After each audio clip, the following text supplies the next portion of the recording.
السلام علیکم ورحمۃ اللہ وبرکاتہ۔ الحمد للہ نحمده ونستعینه ونستغفره ونؤمن به ونتوکل علیہ ونعوذ باللہ من شرور انفسنا ومن سیئات اعمالنا من يهده اللہ فلا مضل له ومن يضلله فلا هادي له ونشهد أن لا إله إلا الله وحده لا شريك له ونشهد أن محمدا عبده ورسوله وصلى الله تبارك وتعالى عليه وسلم تسليما كثيرا كثيرا أما بعد فأعوذ بالله من الشيطان الرجيم بسم الله الرحمن الرحيم والسابقون الأولون من المهاجرين والأنصار والذين اتبعوهم بإحسان رضي الله عنهم ورضوا عنه وأعد لهم جنات تجري تحتها الأنهار خالدين فيها ذلك الفوز العظيم وقال الله عز وجل رضي الله عنهم ورضوا عنه اولئک حزب اللہ الا ان حزب اللہ هم المفلحون وقال النبی صلی اللہ علیہ وسلم اصحابی کالنجوم بأیہم اقتدیتم اہتدیتم او کما قال علیہم الصلاۃ والتسلیم۔ میرے محترم عزیز دوستوں، بزرگوں، نوجوان ساتھیوں، گزشتہ جمعہ بیان کے دوران حضرت سعد بن نبی وقاص رضی اللہ عنہ کا نام آیا تھا، تو اس وقت آپ حضرات کے سامنے ایک بات کہی گئی کہ اللہ نے موقع دیا تو حضرت سعد بن نبی وقاص رضی اللہ عنہ کی سیرت بیان کی جائے گی۔ حضور پاک علیہ الصلوۃ والسلام نے فرمایا اصحابی کالنجوم، میرے سارے صحابہ جو ہے ستاروں کے مانند ہیں۔ بِأَيِّهِمْ اِخْتَدَيْتُمْ اِهْتَدَيْتُمْ، ان میں سے تم کسی کی بھی اقتداء کرو گے، کسی کے بھی پیچھے چلو گے تو تم منزل مقصود تک پہنچ جاؤ گے۔ عربی میں کوکب بھی ستارے کو کہتے ہیں، نجم بھی ستارے کو کہتے ہیں، لیکن نجم اس ستارے کو کہتے ہیں اس زمانے میں رات میں جب لوگ سفر کرتے تھے جنگلات کے ذریعے سے، کشتیوں کے ذریعے سے، تو ان کا جو نیویگیشن ہوتا تھا وہ ستاروں کو دیکھ کر کے راستہ طے کرتے تھے۔ تو جو ستارہ میپ کا کام کرتا تھا، جس سے لوگ منزل طے کرتے تھے، اسے نجم کہتے ہیں۔ بقیہ ستاروں کو کوکب کہتے ہیں عربی میں۔ تو نجم وہ ستارہ جو کسی منزل کو طرف لے جائے، اسی لیے حضور پاک علیہ الصلوۃ والسلام نے فرمایا اصحابی کالنجوم، کہ میرے صحابہ تو ستاروں کے مانند ہیں۔ اور آپ کے صحابہ میں سے حضرت سعد بن ابی وقاص رضی اللہ عنہ وہ صحابی ہیں جن کو بہت ساری نمایاں فضیلتیں حاصل ہیں، اور آپ کی زندگی بھی بڑی عجیب زندگی ہے۔ اللہ رب العزت نے بڑی شہرت دی تھی، بڑا نام تھا، لوگ بڑی عزت کی نگاہوں سے دیکھتے تھے۔ اللہ رب العزت نے بڑا کام لیا ہے۔ والد کا نام جو ہے ابی وقاص ہے، سعد بن ابی وقاص، اور والدہ کا نام جو ہے حمنہ تھا۔ یہ بالکل اولین صحابہ میں سے ہیں جو ایمان لے کر کے آئے تھے۔ چوتھا نمبر تھا ان کا ایمان لانے کا۔ بعض علماء نے فرمایا جو شروع کے 5 لوگ ہیں، یعنی عورتوں میں حضرت خدیجہ رضی اللہ عنہا، بڑے مردوں میں حضرت ابوبکر صدیق رضی اللہ عنہ، غلاموں میں حضرت زید، بچوں میں حضرت علی رضی اللہ عنہ، تو اسی طریقے سے چھٹا یا 7واں نمبر حضرت سعد بن ابی وقاص رضی اللہ عنہ کا ہے ایمان لانے والوں میں۔ حضرت سعد بن ابی وقاص کہتے ہیں میں رات میں سویا ہوا تھا، میں نے خواب دیکھا کہ میں ایک وادی میں بھٹک گیا ہوں، بالکل اندھیرا ہے کہ مجھے اپنا ہاتھ نظر نہیں آ رہا ہے، میں خواب میں بڑا پریشان بھی ہوں، ڈر بھی رہا ہوں۔ اتنے میں دیکھا کہ چاند نکلا، روشنی پھوٹی، اور وہ چاند اتر کر کے بالکل میرے سامنے آ گیا اور وہ چاند چلنے لگا، میں اس کے پیچھے چلنے لگا، یہاں تک کہ میں نے دیکھا کہ اس جگہ پر پہلے سے 3 لوگ موجود ہیں، حضرت زید بن حارثہ، حضرت ابو بکر صدیق رضی اللہ عنہ اور حضرت علی رضی اللہ عنہ۔ میں نے ان سے پوچھا کہ بھائی تم کب آئے؟ تو انہوں نے کہا کہ ہم ابھی تھوڑی دیر پہلے تشریف لائے۔ تو صبح اٹھے ہیں، دن بھر اسی کے بارے میں سوچتے رہے کہ کوئی چھوٹا خواب تو نہیں ہے کہ چاند نیچے اتر آیا ہے اور چاند آگے چل رہا ہے۔ تو بہرحال اللہ رب العزت نے دل و دماغ میں بات ڈالی، عصر کے وقت یہ آئے ہیں حضور پاک علیہ الصلوۃ والسلام کی خدمت میں، بلکہ صبح میں انہوں نے کسی سے تعبیر بھی پوچھی جو خواب کی تعبیر بتانے والے تھے، تو انہوں نے کہا کہ اللہ رب العزت عنقریب تمہیں بہت بڑی دولت سے نوازے گا۔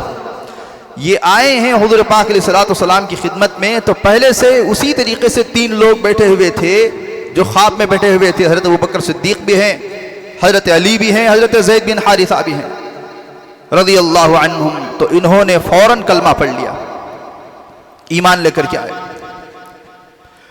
والدہ سے بڑا گہرا تعلق تھا، تو والدہ کو جب معلوم ہوا تو ان کی ماں نے بھوک ہڑتال کر دی کہ بیٹا بے دین ہو گیا، کھانا نہیں کھا رہی تھی۔ دوسرے بھائی رشتہ دار تانا دے رہے تھے، شہر والے بھی تانا دے رہے تھے کہ بھی تمہاری ماں کا تعلق تو تمہارے سے بہت زیادہ ہے، لیکن کھاتی بھی نہیں ہے، پیتی بھی نہیں ہے۔ بڑا پریشان تھے، 1 دن گزرا، 2 دن گزرا، دوسرا دن بھی گزر گیا، تیسرے دن تو ان کی ماں بے ہوش ہو گئی۔ تو اتنے میں یہ رسول کریم صلی اللہ علیہ وسلم کی خدمت میں حاضر ہوئے کہ ذرا پوچھیں کہ کیا مسئلہ ہے۔ تو اتنے میں آپ بیٹھے ہوئے ہیں تو آیتیں اتر گئی، وَوَصَّيْنَا الْإِنسَانَ بِوَالِدَيْهِ حُسْنًا۔ اللہ رب العزت نے انسان کے لیے لازم کر رکھا ہے کہ وہ والدین کے ساتھ حسن سلوک والا معاملہ کرے۔ وَإِن جَاهَدَاكَ عَلَىٰ أَن تُشْرِكَ بِي مَا لَيْسَ لَكَ بِهِ عِلْمٌ فَلَا تُطِعْهُمَا۔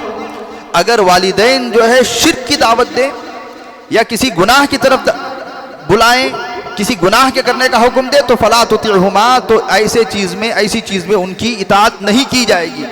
وصاحبهما فی الدنیا معروفا، اور دنیا میں ان کے ساتھ جب تک وہ رہیں، اگرچہ کہ وہ کافر ہیں، ان کے ساتھ بقیہ تمام معاملات جو ہے خیر خواہی والے ہوتے رہیں گے۔ اس آیت کے نازل جیسے ہی آیت نازل ہوئی تو حضرت سعد بن ابی وقاص رضی اللہ عنہ نے فرمایا، یا رسول اللہ، لگتا ہے یہ آیت میرے لیے اللہ رب العزت نے اتاری ہے۔ پھر ماں کے پاس آئے، ماں کے پاس آ کر تاریخی جملہ کہا امی جان تمہارے پاس کتنی جانیں ہیں؟ کہا ایسے کیوں پوچھ رہا ہے، ایک ہی تو جان ہے۔ کہا اگر 1000 جانیں بھی ہوں اور تم ایک ایک کر کے دے دو، میں محمد کا دامن چھوڑنے والا نہیں ہوں صلی اللہ علیہ وسلم۔ کلمہ پڑھ لیا ہے، اب ایمان سے ہٹنے والی ہم نہیں ہیں۔ تو بالآخر یہ کہہ کر کے چلے گئے۔ رات میں آئے تو والدہ کھانا کھا رہی تھی، ان کی اماں کھانا کھا رہی تھی۔ حضور پاک علیہ الصلوۃ والسلام سے بے حد محبت کرتے تھے، اتنی محبت کرتے تھے حضور پاک علیہ الصلوۃ والسلام کو جب شعب ابی طالب میں 2 سال 3 سال کے لیے بائیکاٹ کر دیا گیا، سوشل بائیکاٹ، حضور پاک علیہ الصلوۃ والسلام اور آپ کے خاندان کو کوئی ملے گا نہیں، کوئی کھانا نہیں پہنچائے گا، کوئی بات چیت نہیں کرے گا، کوئی لین دین نہیں کرے گا۔ شعب ابی طالب میں 2 پہاڑوں کے درمیان میں حضور پاک علیہ الصلوۃ والسلام کے خاندان کو قید کر دیا تھا، لیکن یہ قید نہیں تھے۔ حضرت سعد بن ابی وقاص تو حضور پاک علیہ الصلوۃ والسلام کے ماموں لگتے ہیں۔ حضرت آمینہ حضور پاک علیہ الصلوۃ والسلام کی جو والدہ ہیں، ان کے سگے چچا زاد بھائی تھے، چچیرے بھائی تھے اپنی امی کے، لیکن یہ قید نہیں تھے۔ لیکن لکھا ہے روایات میں، حدیثوں میں آتا ہے، جتنی مدت حضور پاک علیہ الصلوۃ والسلام شعب ابی طالب میں قید رہے یا اپنے گھر میں قید رہے، اور گھر میں کھانا ہونے کے باوجود کھانا نہیں کھاتے تھے۔ کہتے تھے کہ حضور کچھ نہیں کھا رہے ہیں صلی اللہ علیہ وسلم، ہم بھی کچھ نہیں کھائیں گے۔ حتیٰ کہ اسی درمیان میں ایک مرتبہ ان کو یثرب جانا ہوا۔ اس وقت میں مدینہ کا نام یثرب تھا، ابھی مدینہ نہیں ہوا تھا۔ تو سفر کی تھکان ہے، تھکے ہوئے ہیں، بھوک بھی شدت کی لگی ہوئی ہے۔ جب مدینے میں گئے تو ان کے بھائی تھے رشتہ دار، انہوں نے کھجوریں پیش کی۔ انہوں نے کہا کھجوریں نہیں، پتے لاؤ۔ کہا کیا بات ہے پتے لاؤ؟ کہا مکے میں میرے محبوب صلی اللہ علیہ وسلم کو کھجوریں نصیب نہیں ہیں، تو میں غلام ان کا، میں کیسے کھجوریں کھا سکتا؟ پتے لاؤ تو کھائے جائیں گے، اگر نہیں تو ایسے ہی جاؤں گا۔ ان کے بھائی نے کہا پاگل ہو گیا ہے، جا کر کے پتے لائے ہیں، انہوں نے پتے کھا کر کے زندگی گزاری، حالانکہ کھانے کا آپشن موجود تھا۔ حضور پاک علیہ الصلوۃ والسلام اور آپ کے صحابہ تو شعب ابی طالب میں قید تھے۔ اسی کو کہتے ہیں گہرا اگر کسی سے تعلق ہو، جیسے حضرت شیخ الہند رحمۃ اللہ علیہ کو انگریز نے جب مالٹا کی جیل میں کالے پانی میں قید کر دیا تھا، اس وقت میں حضرت مولانا شیخ الاسلام حضرت سید حسین احمد مدنی رحمۃ اللہ علیہ، حضرت مولانا ارشد مدنی صاحب دامت برکاتہم کے والد، حضرت کے خاص شاگردوں میں سے تھے۔ حضرت پہ کوئی وارنٹ نہیں تھا، لیکن حضرت نے درخواست دے کے اپنے استاد کے ساتھ بحیثیت خادم مالٹا کی جیل میں چلے گئے، اور کوئی معمولی جیل نہیں، اور حضرت کی جیل میں بھی خدمت کی ہے۔ شاگردیت اور چاہنے والے محبین اس طریقے سے ہوا کرتے ہیں، اتنا چاہنے والے تھے۔ حسین احمد مدنی رحمۃ اللہ علیہ، رمضان آ گیا، حضرت شیخ الہند رحمۃ اللہ علیہ رو رہے تھے۔ کہا حضرت کیوں رو رہے ہیں؟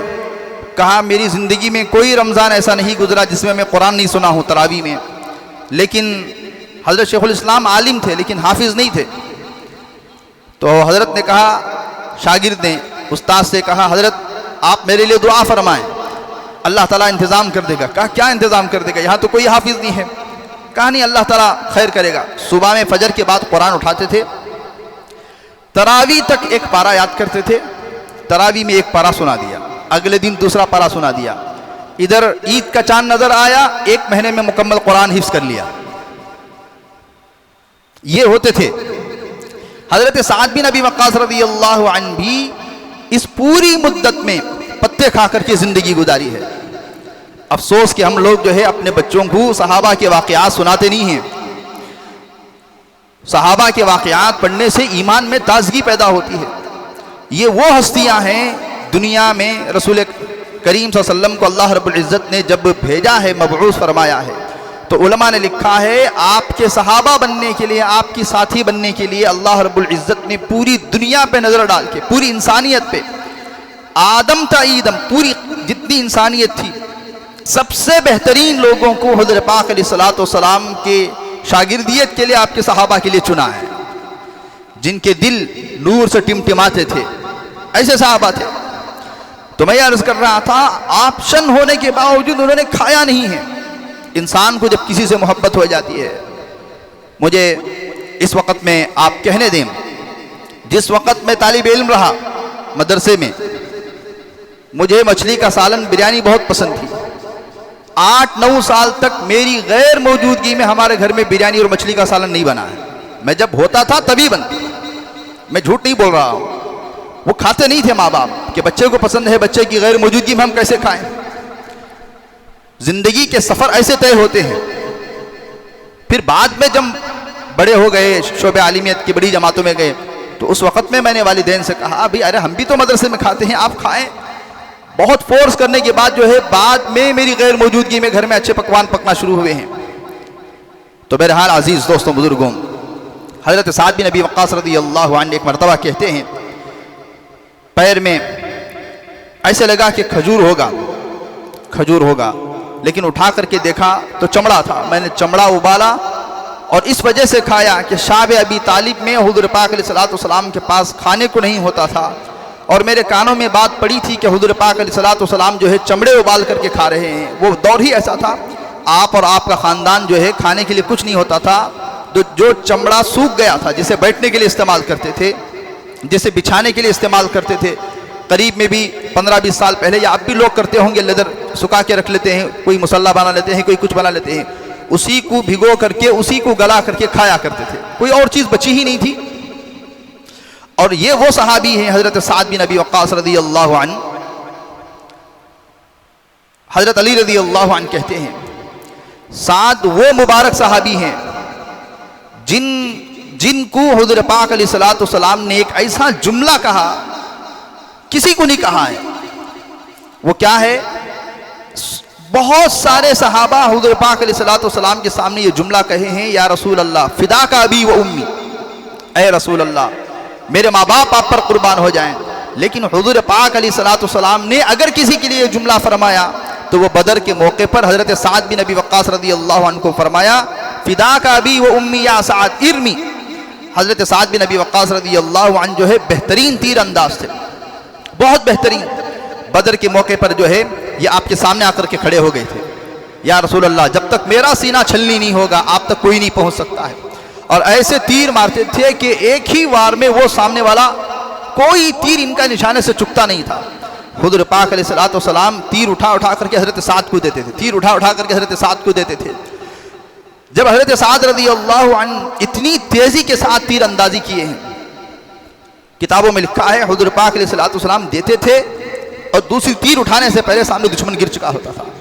یہ دیکھ کر کے حضور پاک علیہ الصلوۃ والسلام کو اتنی خوشی ہوئی تو حضور پاک علیہ الصلوۃ والسلام نے فرمایا یا سعد بن فدا کا ابی و امی، میرے ماں باپ تم پر قربان ہو جائے، دشمن پر تیر چلانا. یہ وہ صحابی ہیں بدر کے موقع پر، بدری صحابی ہیں اور عشرہ مبشرہ میں سے ہیں. وہ 10 صحابہ جن کو حضور پاک علیہ الصلوۃ والسلام نے دنیا میں جنتی ہونے کی بشارت دی. حضرت ابوبکر صدیق رضی اللہ عنہ، حضرت عمر رضی اللہ عنہ، حضرت عثمان، حضرت علی. 5ویں نمبر پر حضرت سعد بن ابی وقاص رضی اللہ عنہ کا نام آتا ہے. اور یہ وہ صحابی ہیں حضور پاک علیہ الصلوۃ والسلام جب رات میں سوتے تھے تو آپ کا پہرا دیتے تھے. اور حضور پاک علیہ الصلوۃ والسلام جو ہے کئی مرتبہ یہ تمنا ظاہر کرتے تھے ازواج کے سامنے، امہات المؤمنین کے سامنے، دشمن کا خطرہ زیادہ ہے، کوئی اگر پہرا دے دیتا تو نیند آ رہی ہے میں سو جاتا. یہ جملہ کہتے تو حضرت سعد بن ابی وقاص رضی اللہ عنہ باہر کھڑے موجود ہوتے اور فرمایا، کتابوں میں لکھا ہے حضرت سعد کہتے تھے حضور پاک علیہ الصلوۃ والسلام جب میں آتا تھا تو اطمینان سے سو جاتے تھے، حتیٰ کہ کبھی کبھی خراٹوں کی آواز میں اپنے کانوں سے سنتا تھا.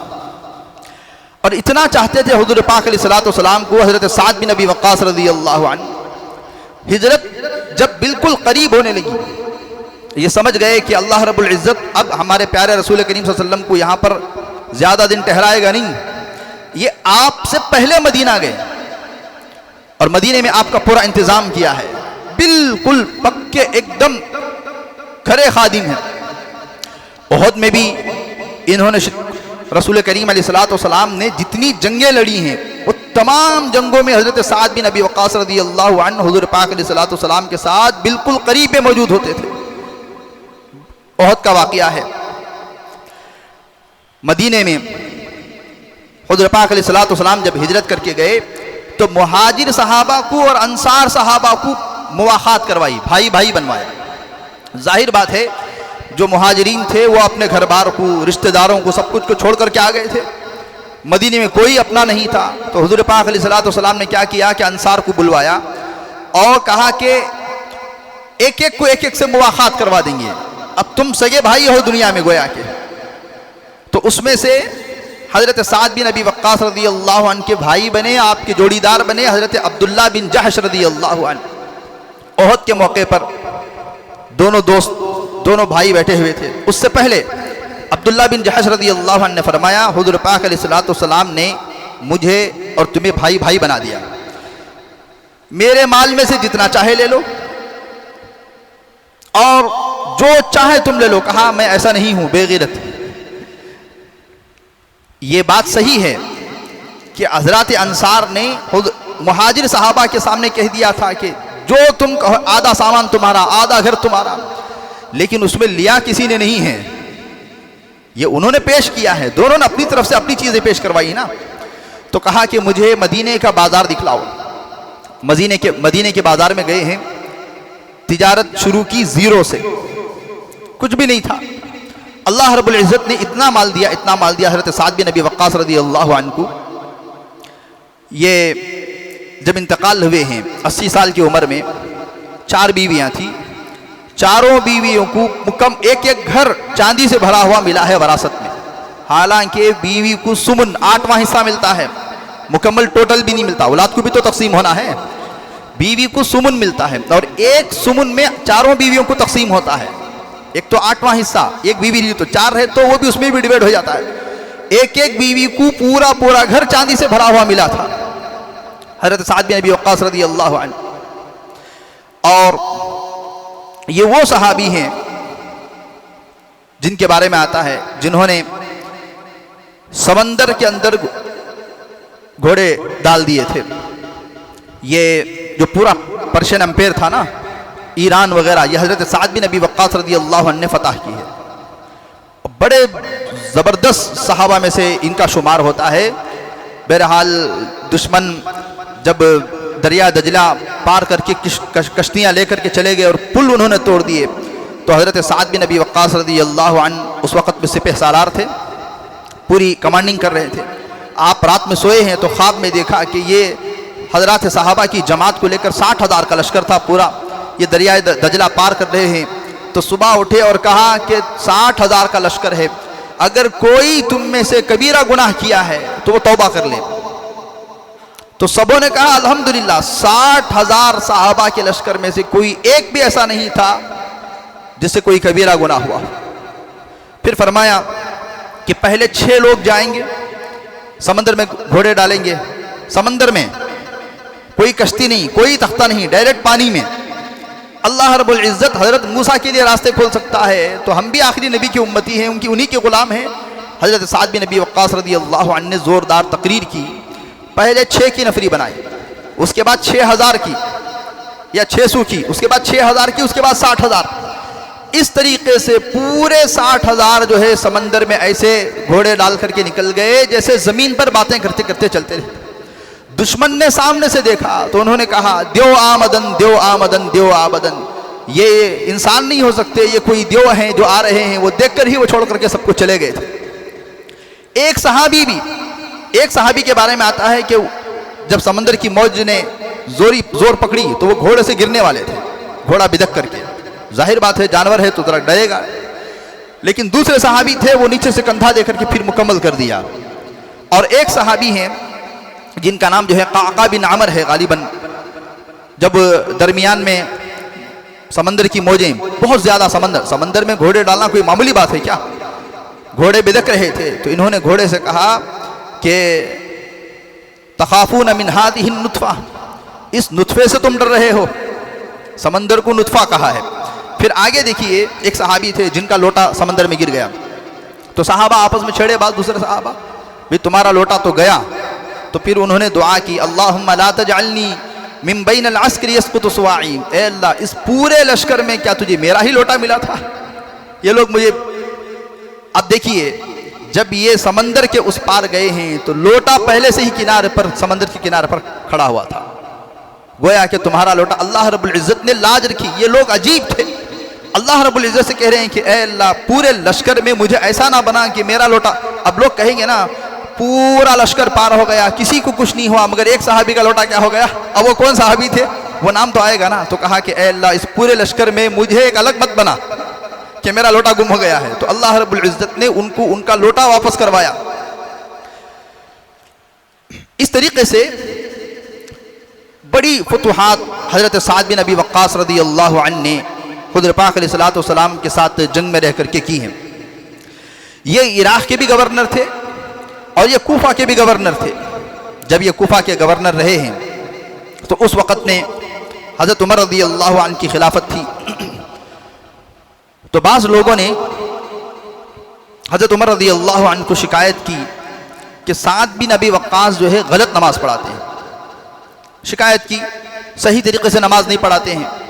حضرت عمر رضی اللہ عنہ نے حضرت سعد بن ابی وقاص رضی اللہ عنہ کوئی معمولی شخصیت نہیں ہے. حضرت عمر رضی اللہ عنہ اپنے ماں باپ جو 6 لوگوں کی شورا بنائی تھی کہ میرے ماں باپ، ان میں حضرت سعد بن ابی وقاص بھی ہیں. اور حضرت سعد بن ابی وقاص رضی اللہ عنہ وہ صحابی ہیں جو حضرت عثمان رضی اللہ عنہ کو خلیفہ بنانے سے پہلے دستبردار ہو گئے تھے. جس طریقے سے آپ نے حال ہی میں دیکھا کہ امیر شریعت کا انتقال ہوا ہے تو علماء پہنچے حضرت مولانا اکبر شریف صاحب کے پاس میں، انہوں نے کہا کہ نہیں میں اس سے دستبردار ہوتا ہوں. وہ اس سے دستبردار ہو گئے. تو حضرت سعد بن ابی وقاص بھی وہ ہیں جنہوں نے اس وقت میں اس سے دستبرداری حاصل کی. اتنے جلیل القدر صحابی ہیں. تو حضرت عمر رضی اللہ عنہ کے پاس جو ہے شکایت کر دی لوگوں نے. حضرت عمر رضی اللہ عنہ نے بلا کر کے پوچھا تو حضرت سعد نے فرمایا عمر میں وہ ہوں جو اپنی آنکھوں سے نماز کو فرض ہوتے ہوئے دیکھا ہوں. یعنی حضرت سعد اس وقت میں ایمان لے کر کے آئے تھے جب نماز ابھی فرض نہیں ہوئی تھی. بالکل چوتھا 5واں نمبر ہے نا، 7واں نمبر ہے نا حضرت سعد بن ابی وقاص رضی اللہ عنہ کا. میں نے اسی طریقے سے نماز پڑھائی ہے جس طریقے سے رسول کریم صلی اللہ علیہ وسلم کو نماز پڑھاتے ہوئے دیکھا ہے۔ تو آپ نے کہا جاؤ، مجھے تو تم سے یہی امید تھی۔ انہوں نے بھیج دیا۔ آپ پھر امامت کرتے رہے، لیکن کچھ لوگ ایسے تھے جن کو حضرت سعد بن ابی وقاص رضی اللہ عنہ کی امامت سے ان کا دل کھٹکتا تھا، ان کے دل میں برائی تھی۔ حضرت عمر رضی اللہ عنہ کو پھر سے شکایتوں کے خطوط آنے لگے، تو حضرت عمر رضی اللہ عنہ نے 2 صحابہ کو تحقیق کے لیے بھیجا۔ تو سب لوگوں نے تقریباً پازیٹیو بات کہی، لیکن ایک شخص تھا، اس نے اور اس کی جماعت نے نگیٹیو بات کہی، فلاں فلاں فلاں یہ اس طریقے سے وغیرہ وغیرہ۔ تو بہرحال حضرت عمر رضی اللہ عنہ نے جب دیکھا کہ حضرت سعد کی عمر بھی تقریباً 80 کے قریب ہو گئی تھی، 80 سال کے قریب ہو گئی تھی، تو آپ کو جو ہے معزول کر کے ایک دوسرے صحابی ہیں، اس وقت میں نام یاد نہیں آ رہا ہے، ان کو امامت کا منصب سونپا۔ تو حضرت سعد بن ابی وقاص رضی اللہ عنہ وہ صحابی ہیں جو مستجاب الدعوات میں سے تھے۔ ایک مرتبہ حضور پاک علیہ الصلوۃ والسلام حضرت سعد سے خوش ہو کر کے کہا تھا، اے اللہ میں سعد سے راضی ہوں، میں سعد کے حق میں دعائیں کرتا ہوں کہ وہ زندگی میں جو دعائیں مانگے اللہ تو ان کی دعاؤں کو قبول کرنا۔ مستجاب الدعوات میں سے تھے۔ ایک مرتبہ حضرت سعد بن ابی وقاص رضی اللہ عنہ نے فرمایا، یا رسول اللہ، یہ اس سے پہلے کی بات ہے کہ میں مستجاب الدعوات بننا چاہتا ہوں، تو حضور پاک علیہ الصلوۃ والسلام نے فرمایا لقمہ حلال کر لو، مستجاب الدعوات بن جاؤ گے۔ تو حضرت سعد بن ابی وقاص رضی اللہ عنہ کو اتنی ٹھیس پہنچی کہ امامت کے منصب سے ہٹایا گیا ہے، زندگی بھر امامت کی ہے۔ تو انہوں نے کہا کہ اے اللہ، جس نے میرے ساتھ یہ سازش کی تو اسے لمبی عمر عطا فرما، تو اسے فتنوں میں مبتلا کر دے۔ فتنوں میں مطلب وہ بیماری میں رہے، وہ موت مانگے، اسے موت نہ آئے۔ حضرت سعد بن ابی وقاص رضی اللہ عنہ کی یہ دعا قبول ہوئی۔ کہتے ہیں وہ اتنا بوڑھا ہو گیا، اس کی یہ بھویں آنکھوں پر آ کر کے بند ہو جاتی تھی، آنکھ کھلتے نہیں تھے، انہیں دیکھنا تو ایسے اٹھانا تھا انہیں، لیکن موت مانگتا تھا، موت نہیں آتی تھی، فتنوں میں مبتلا ہو گیا تھا۔ علماء نے لکھا ہے، وہ خود کہتا ہے میں اتنا بوڑھا ہو گیا ہوں لیکن میرے دل میں عورتوں کی رغبت بڑھتی چلے جا رہی ہے۔ وہ سڑکوں پر آتا تھا، جوان لڑکیوں کو چھیڑتا تھا، دنیاوی فتنوں میں بھی مبتلا ہوا، بیماریوں میں بھی مبتلا ہوا۔ علماء نے لکھا ہے کہ آج بھی ایسے ہی معاملہ ہے، اگر کوئی امام یا علماء سے جو ہے کیا کرے گا، اپنے دل کو خراب کرے گا۔ حضرت حسین احمد مدنی رحمۃ اللہ علیہ کہتے ہیں کہ جو علماء کے خلاف بکے گا، اس کی تدفین کے بعد اس کا چہرہ قبلے سے موڑ دیا جائے گا، اگر یقین نہیں ہو تو کھود کر کے دیکھ لینا۔ یہ بزرگوں کا کہنا ہے، معمولی بات نہیں ہے۔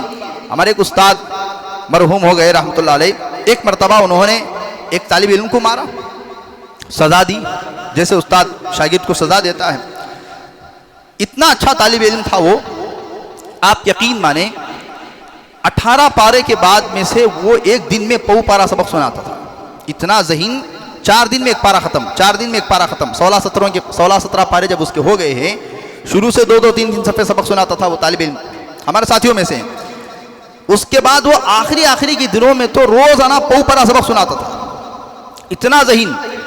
جب استاد نے ان کو مارا کسی وجہ سے، وہ چلا گیا، شہر بھی معلوم ہے، ظاہر بات ہے 3-4 سال ساتھ پہ پڑھے ہوئے ہیں، میں نام لینا نہیں چاہتا۔ وہ جا کر کے دوسرے تیسرے دن 3-4 کار میں تقریباً 18-20 لوگ لے کر کے آئے مدرسے کے اندر۔ حضرت ہمیں پڑھا رہے تھے مسجد ہی کے اندر میں، سبق میں بیٹھے ہوئے تھے، ان کا پورا کٹنبہ 20 لوگوں کا مسجد میں آ کر کے ڈیرا ڈال کر کے بیٹھ گیا۔ وہ حضرت کو اشارہ کر کے کہتا ہے، یعنی اب تمہاری خیر نہیں۔ ہم ایسے بیٹھے ہوئے تھے، حضرت نے ایک دم ہاتھ رکھ لیا، قریبی طالب علم تھا حضرت کا، بالکل قریبی طالب علم تھا۔ ہم نے دوسرے تیسرے دن حضرت نے کہا کہ وہ طالب علم مجھ سے اشارے سے کہتا ہے کہ اب تمہاری خیر نہیں ہے۔ بہرحال ان کے رشتہ داروں نے، ان کے خاندان والوں نے، 2-4 لوگوں نے مل کر کے حضرت کو تھپڑ بھی لگوا دیے، مار دیے، قصہ ختم ہو گیا۔ یہ ہمارے تعلیمی دور کا ابتدائی سال ہے، ابتدائی دور ہے۔ جب میں دارالعلوم دیوبند میں تھا، ہماری دستار بندی ہوئی دارالعلوم شاہ ولی اللہ میں، اسی سال میں جب ہم دورے میں تھے۔ جب میں دیوبند سے دورے کے لیے آیا ہوا تھا، میسور سے والد صاحب کے ساتھ نکلا، تو مارکیٹ میں ٹاؤنال سے پہلے ہم لوگ کار سے اتر گئے۔ والد صاحب نے کہا میں مارکیٹ جا کر کے مدرسہ پہنچ جاؤں گا۔ میں سٹی بس میں بیٹھا تو وہ وہی طالب علم ہے جو 7-8 سال پہلے ہمارے ساتھ پڑھتا تھا، اسی کی بازو جا کر کے بیٹھ گیا میں بس میں۔ اب وہ مجھے پہچان گیا، میں اسے پہچان لیا. میں نے ان سے خیریت پوچھی تو وہ مجھے پہچاننے سے انکار کرنے لگا. آپ کون ہیں؟ کیا ہے آپ کا نام؟ تو میں نے وہ غلطی یاد دلوائی جس غلطی سے استاد اس کو مارے تھے. اب وہ غلطی بھی مناسب نہیں ہے. تو وہ کہنے لگا مجھے کچھ یاد نہیں ہے. وہ دریچے کی طرف دیکھنے لگا. تھوڑی دیر کے بعد میں نے محسوس کیا کہ اس کا جسم وہ رونے کی وجہ سے وہ زار و خطار وہ حق کے رو رہا ہے. میں نے کہا کیوں رو رہے ہو؟ کہا نہیں، حضرت کے ساتھ جو اس وقت میں بدتمیزی ہوئی تھی میری پوری زندگی برباد ہو گئی. میرا تعلیمی سلسلہ موقوف ہو گیا. میں وہیں تک پڑھ پایا ہوں. اس کے بعد میری شادی ہوئی. مجھے اللہ نے 3 بچے دیے، تینوں اپاہج بچے دیے. اب وہ بیوی بھی بچوں کو لے کر کے چلی گئی. میں سسک کر یہ زندگی گزار رہا ہوں. اس نے بالآخر یہ کہا کہ جب تمہاری حضرت سے ملاقات ہو، حضرت تمہارے رشتہ دار بھی ہیں، حضرت سے میرے لیے معافی کی درخواست کرنا. تو میں نے حضرت سے کہا بھی کہ حضرت فلاں طالب علم، حضرت نے کہا اس کا ذکر مت لو. کہنے لگا حضرت نہیں، بس میں ایسا ملا تھا، اس کی ایسی حالت ہو گئی ہے. تو اس کے بعد حضرت روئے اور میرے سامنے کہا اللہ میں اسے معاف کرتا ہوں، تو بھی اسے معاف فرما. یہ علماء کا دل ہوتا ہے. دیکھیے ہمیشہ سامنے والوں کو خوش کرنا یہ قائد کا کام نہیں ہوتا ہے. جس کا مزاج پولیٹیکل مزاج ہوتا ہے وہ چاہتا ہے کہ لوگ اس کے لیے تالیاں پیٹیں، بیان ہو تو تقریریں ہوں تو وہ لوگوں کے مزاج کے موافق بات کرتا ہے کہ لوگ تالیاں پیٹیں، لوگ واہ واہ کریں. لیکن جو قائد ہوتا ہے، جو امت کا درد رکھتا ہے، وہ امت کے سامنے صحیح بات رکھ دیتا ہے. وہ امت اسے قبول کرے یا گالیاں دے، اس سے کوئی فرق نہیں پڑتا ہے. بعض مرتبہ ہوتا کیا ہے، دیکھیے ایک انسان قرآن اور حدیث کو جاننے والا ہے، تاریخ کا مطالعہ اس کے سامنے موجود ہے. اللہ رب العزت نے اس کے دل و دماغ کو علم سے روشن کیا ہے.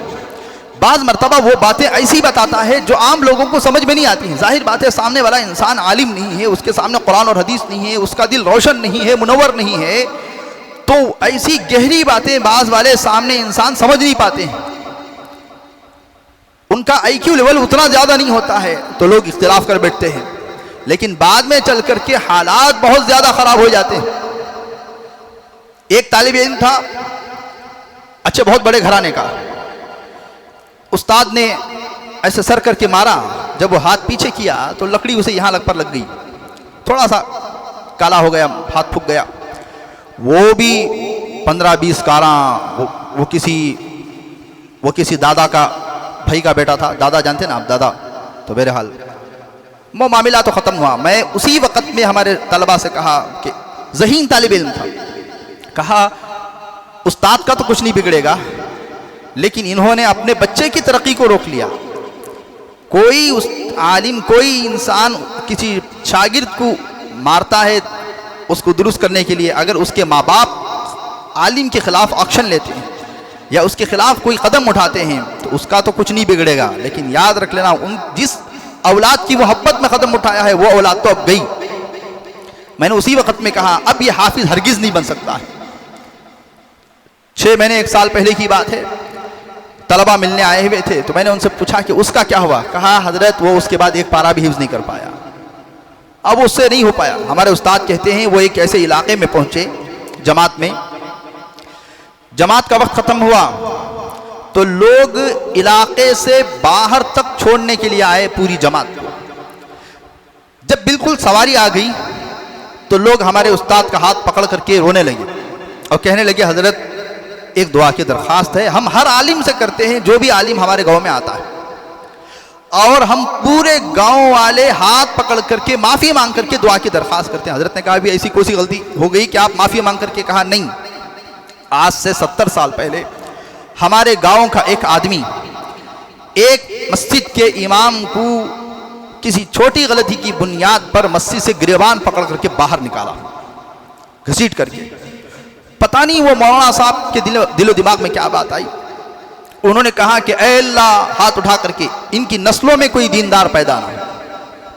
ہم نے تو ان کو نکال دیا. آج 70 سال ہو گئے، پورے علاقے میں لوگ ایڑی چوٹی کا زور لگا رہے ہیں، کوئی ایک بچہ بھی حافظ نہیں ہوتا ہے. تو آج بھی وہی ہے. علماء کے خلاف اگر کوئی زبان درازی کرو گے، علماء کے خلاف اگر کوئی انسان کرتا ہے تو اللہ رب العزت سب سے پہلی چیز اس کی نسلوں سے دینداری کو اٹھا لیتے ہیں، ختم کر دیتے ہیں۔ اس کے برخلاف جو علماء سے محبت رکھتا ہے، جو بزرگوں کی قدر کرتا ہے، اگرچہ کہ وہ جاہل ہو لیکن اس کے بچے علماء صلحاء ہو جاتے ہیں۔ آپ تجربہ کر کے دیکھ لیں، جن کے بچے علماء بنے ہیں ان کا باپ اگر جاہل بھی ہے تو کم از کم اہل علم کی علماء کی قدر کرنے والا تھا۔ اللہ رب العزت نے ان کی اولاد کو بنایا ہے۔ تو حضرت سعد بن ابی وقاص رضی اللہ عنہ کا جب آخری وقت آئے تو اس وقت میں حضرت سعد بن ابی وقاص رضی اللہ عنہ کو مجبوراً امامت سے معزول ہونا پڑا تھا۔ تو بہرحال جب انتقال کا وقت قریب آیا، حضرت سعد بن ابی وقاص رضی اللہ عنہ نے اپنے خاندان والوں سے کہا کہ فلاں جگہ پر میرا ایک کرتا ہے، وہ وہی کرتا ہے جو میں بدر میں پہنا تھا، اور وہ وہی کرتا ہے جو کرتا پہنا تھا تو حضور پاک علیہ السلام مجھے تیر اٹھا اٹھا کر کے دیتے تھے۔ وہ کرتا لے کر کے آنا، میرا انتقال ہو جائے تو مجھے کفن کے طور پر پہلے وہ اس کرتے کو پہنانا۔ معلوم یہ ہوتا ہے کہ انسان اگر کسی چیز سے ایسی کوئی برکت والی چیز ہوتی ہے تو قبر میں جا سکتی ہے، علماء نے لکھا ہے۔ تو اس طریقے سے سعد بن ابی وقاص رضی اللہ عنہ۔ لیکن ایک بات ہے عزیز دوستوں بزرگوں، حضرت سعد بن ابی وقاص رضی اللہ عنہ کا جو بیٹا تھا،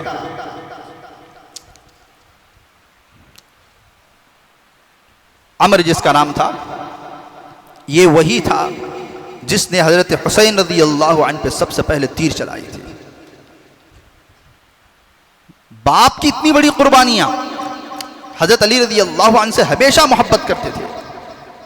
پوری زندگی حضرت امیر معاویہ رضی اللہ عنہ سے حضرت سعد بن ابی وقاص رضی اللہ عنہ نے اختلاف کیا، لیکن بعد میں چل کر کے عمرو بن سعد، عمر نام تھا، اور گواہی بنا کر کے تیر چلائی۔ اسے لالچ دی گئی تھی بہت بڑے خطے کی حکومت کا، ایران، عراق، افغانستان، یہ پورے کی حکومت دی جائے گی جو حضرت حسین رضی اللہ عنہ کو والعیاذ باللہ جو ہے شہید کریں گے۔ تو یہ کہا کہ دیکھو دیکھو یزید کے سامنے گواہی دینا، سب سے پہلے تیر چلانے والا میں ہوں۔ حضرت حسین رضی اللہ عنہ کو اس نے تیر چلائی تھی، باپ اس مقام پر اور بیٹا۔ تو بہرحال یہ سب اللہ رب العزت، نوح علیہ السلام کا بیٹا بھی تو پانی میں گیا نا، اسی وجہ سے اللہ رب العزت کے سامنے اپنی نسلوں تک ایمان باقی رہنے کے لیے بھیک مانگنا ضروری ہے۔ ضروری نہیں ہے کہ باپ دیندار ہو تو بچے دیندار بن جائیں۔ بہت سارے علماء اور محتمم حضرات اور بڑے بڑے حضرات کے بچوں کو ہاتھ سے راستے سے بھٹکتے ہوئے دیکھا ہے۔ حضرت مولانا قاسم قریشی صاحب رحمۃ اللہ علیہ کہتے تھے کہ اگر عالم کی اولاد نیک ہو، پوری مکمل اور دیندار ہو، اس سے بڑی کامیابی عالم کے لیے اور کوئی نہیں ہو سکتی۔ حضرت مولانا قاسم قریشی صاحب رحمۃ اللہ علیہ کو اللہ رب العزت نے 8 بچے دیے، 8 عالم ہیں، 8 حافظ ہیں، 8 دین میں لگے ہوئے ہیں، 8 مفتی بھی تھے۔ ایک بچے ان کے جو انتقال ہو گئے، مفتی عبدالرشید رحمۃ اللہ علیہ، وہ بھی مفتی کورس کر رہے تھے، انتقال ہوئے ہیں۔ تو معلوم یہ ہوا عزیز دوستوں بزرگوں، اپنی اولاد کے لیے آئندہ چل کر کے اپنی نسلوں میں ایمان کو باقی رہے، یہ دعا زندگی بھر کرتے رہنے والی بات ہے۔ اے اللہ ہم دنیا سے چلے جائیں گے لیکن میرے بچے، میرے بچوں کے بچے دین پر قائم رہیں، وہ حق پر قائم رہیں، وہ راستے سے گمراہ نہ ہوں۔ اس وجہ سے کہ اس سے پہلے بھی میں نے یہ بات کہی تھی، دارالعلوم دیوبند کے سابق شیخ الحدیث، ان کا پوتا وہ مرتد ہو گیا تھا۔ بہت ڈرنے والی چیز ہوتی ہے۔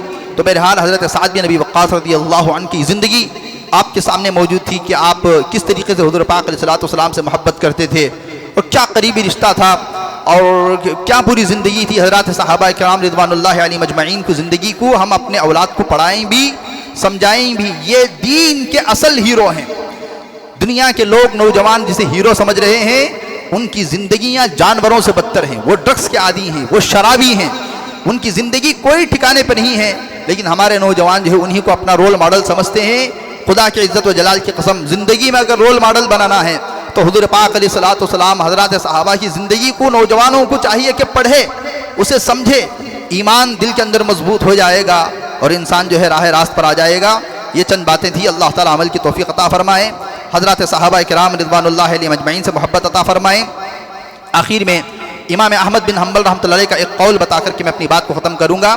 امام احمد بن حنبل نے فرمایا، اگر تم کسی ایسے شخص کو دیکھو جو صحابہ کے بارے میں برائی کر رہا ہے، جو صحابہ کے بارے میں برے جملے کہہ رہا ہے، تو اس مجلس سے اٹھ جاؤ، اس وجہ سے کہ وہ مشکوک الایمان ہے، اس کا ایمان شک پہ پڑا ہوا ہے، وہ تمہارے ایمان کو بھی شک میں ڈال دے گا۔ جہاں کہیں بھی دیکھو کہ صحابہ کے بارے میں کوئی برا بھلا کہہ رہا ہے، فوراً اس مجلس سے اٹھ جاؤ کہ یہ مشکوک الایمان ہے، یہ ہمارے ایمان کو بھی خراب کرے گا۔ اللہ تعالیٰ عمل کی توفیق عطا فرمائے۔ وآخر دعوانا الحمدللہ رب العالمین۔